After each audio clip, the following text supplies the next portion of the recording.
Vous écoutez Samedi de lire avec l'auteur invité d'Amélie Boivin-Enfield. Je suis toujours accompagnée de mon auteur invité de cette semaine, Dominique Demers. Et là, Dominique, tu as 2 livres à présenter aux auditeurs et on va commencer avec l'album pour enfants Grand Loup et Petit Loup de Nadine Brun et Nadine Brun Cosme.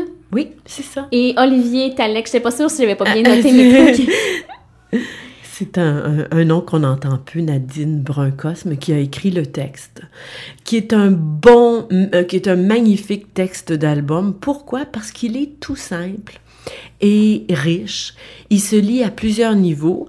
C'est comme un tremplin pour un illustrateur, Olivier Talek, qui est un illustrateur que j'adore. Alors, quand on découvre Olivier Talek, après, on va sur Google ou ailleurs, puis on trouve d'autres trucs qu'il a publiés. Ça, c'est un album du Père Castor.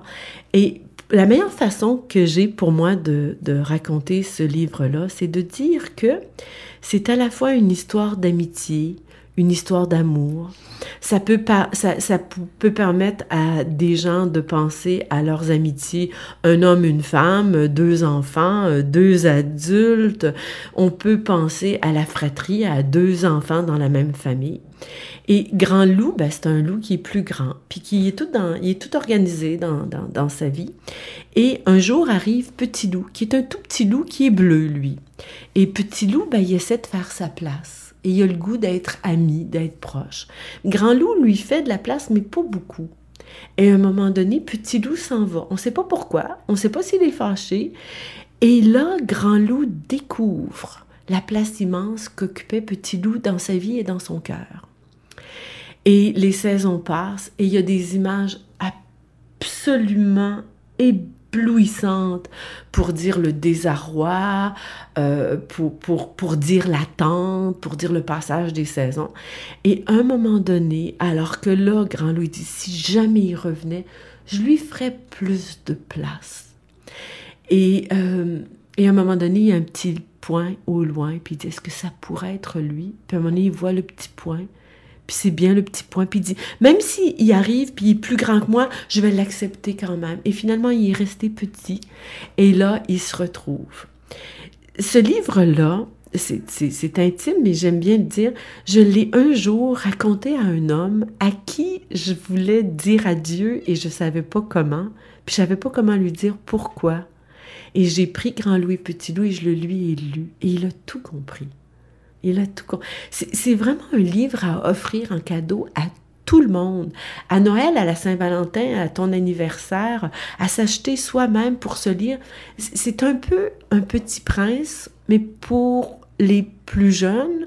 Et Michel Tournier disait que quand on écrit pour les tout petits et que c'est réussi, c'est qu'on a atteint ce qu'il y a de plus grand en écriture.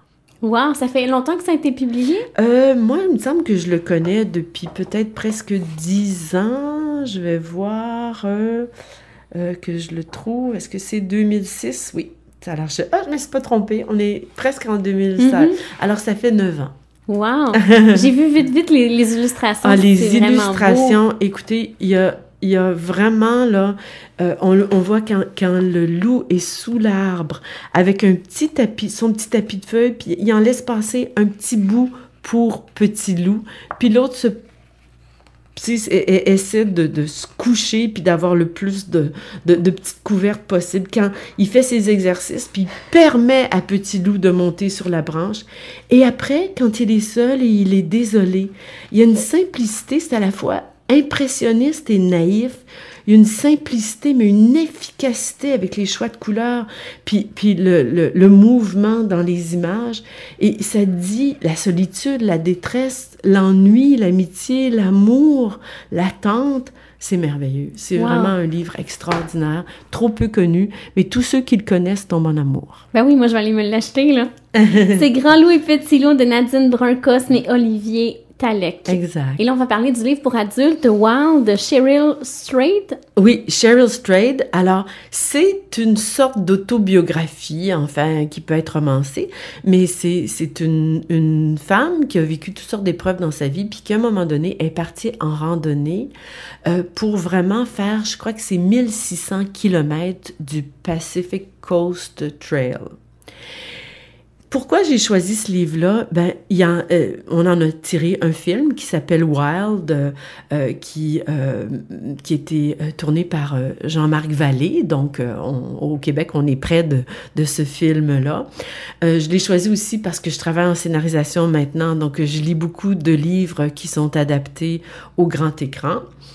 Mais je dirais que je l'ai choisi aussi parce que c'est un très bon livre. Le film est bon, mais vraiment, on dit ça souvent, le livre est meilleur. Moi, je dis pas toujours ça. Le film a des grandes qualités. Mais le livre est un livre qui est puissant psychologiquement, alors que le film est un bon film et j'ai pas retrouvé ça, moi. T'es quelqu'un qui aime aussi beaucoup le plein air. Exactement. Alors moi, ce qu'elle raconte, là, la fille qui, elle vit la mort de sa mère, puis après ça, elle se promène un peu là sur le bord du précipice avec la drogue, sexe and rock and roll. Et puis à un moment donné, elle va vraiment s'abîmer. Là, elle va se perdre si elle continue. Puis elle décide, je laisse tout.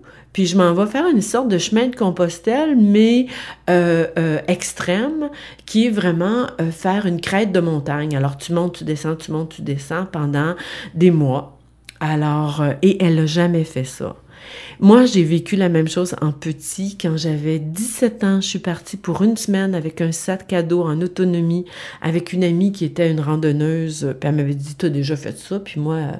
comme ça. Oui, j'ai déjà fait ça. Je me suis retrouvée comme Cheryl Strayed, les pieds en sang, incapable de marcher avec des bandages de fortune, en espérant presque mourir, en trouvant chaque journée interminable, mais elle, c'est grandeur, puissance 1000, puisque c'est sur une longue période.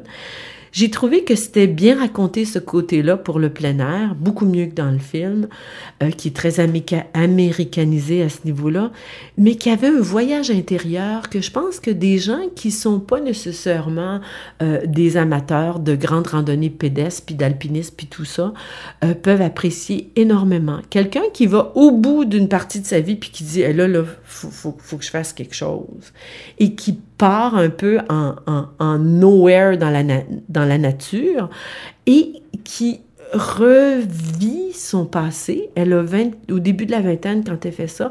Et alors, entre les séquences, entre les passages où elle nous parle de ses misères, puis elle décrit la nature de façon très, très réaliste, avec parfois des embellis, malgré ses pieds en sang, il y a des embellis, puis ce qui fait aussi qu'elle continue.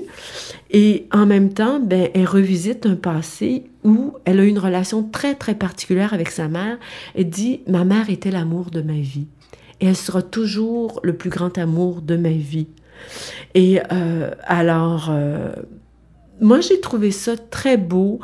Elle va rencontrer des gens sur son passage et on découvre une faune humaine très intéressante. Surtout des hommes, parce que c'est rare que les femmes font ce chemin-là. Oui, surtout des hommes, quelques femmes. Mais ce que j'ai beaucoup aimé aussi, c'est que c'est un roman américain qui est pas construit comme un roman américain. C'est pas une histoire d'amour, ça finit pas d'une façon spectaculaire. C'est vraiment un long pan de vie d'une jeune femme et c'est très vrai. On sent la vérité, la détresse, et il n'y a pas de volonté d'édulcorer ni de surdramatiser. Moi, je l'ai lu comme les Anglais appellent un page-turner. Vraiment, c'est un roman de peut-être 500 pages, et je l'ai lu là, vraiment d'une traite en quelques jours. Alors, rappelle le titre, c'est Wild de Cheryl Strayed.